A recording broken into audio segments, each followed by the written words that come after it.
صدر الشریعہ بدر الطریقہ حضرت علامہ مولانا مفتی محمد امجد علی رحمۃ اللہ تعالی علیہ صاحب بہار شریعت مصنف بہار شریعت،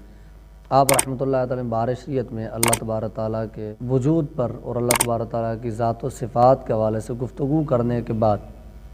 ارشاد فرمایا کہ ہو سکتا ہے کوئی یہ سوال کرے کہ اتنی ساری آپ نے اللہ تعالیٰ کی خوبیاں بیان کی تو وہ ہے کیسا؟ ارشاد فرمایا کبھی دیکھا نہیں ہے، جب دیکھیں گے تو بتائیں گے کہ وہ کیسا ہے۔ پھر ارشاد فرمایا کہ ہو سکتا ہے کسی کے ذہن میں یہ سوال ہے کہ اللہ تبارک تعالیٰ کے حوالے سے آپ نے اتنی ساری چیزیں بیان کی تو یہ تو عقل میں نہیں آتی، تو ارشاد فرمایا کہ جہاں تک عقل پہنچتی ہے وہ خدا نہیں ہے، اور جو خدا ہے وہ عقل میں نہیں آ سکتا۔